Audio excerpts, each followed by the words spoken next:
Okay. So இப்போ என்னென்னா இதோட அட்ஜஸ்ட்மெண்ட்டே உங்கள் பேட் வந்து ஸ்ட்ரெயிட்டாக வரணும். ஸோ இந்த கேப், இந்த 2 ஸ்டெம்ப்பு கேப்புக்குள்ளே ஸ்லோவாக எடுத்துகிட்டு வாங்க. பேட் ஸ்ட்ரெயிட்டாக வரட்டும்.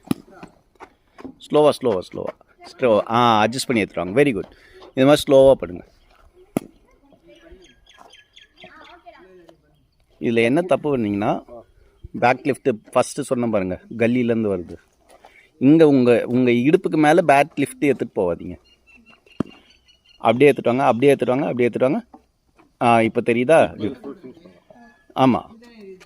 ஸோ இது நம்ம வந்து ஸ்ட்ரெயிட் ட்ரைவ் ஆட போகிறோன்னா நம்ம வந்து பேக் லிஃப்ட் ரொம்ப பின்னாடிலாம் இருக்கணும்னு அவசியம் இல்லை. சரிங்களா? நம்ம லாஃப்டட் ஷாட்ஸுக்கு தான் பின்னாடி நல்ல ஸ்விங் வேணுன்றதுக்காக தூக்குவோம். இது நம்ம டிரைவுக்கும் டிஃபென்ஸ்க்கும் ஆட போகிறதுனால உங்கள் இடுப்புக்கு மேலே பேட்டு தூக்க வேணாம், கல்லி பக்கம் வர வேணாம். நேராக அப்படியே உங்களுக்கு அப்படியே பேக் சைடில் இருக்கணும்.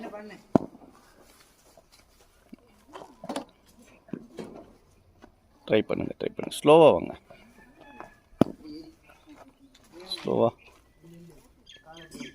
குட். ஸ்டார்ட்.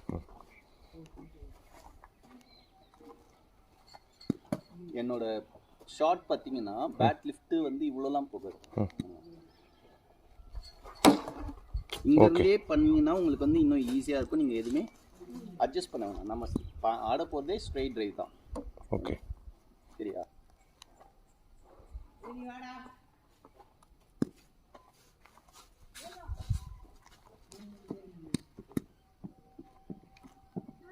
அவ்வளோதான்.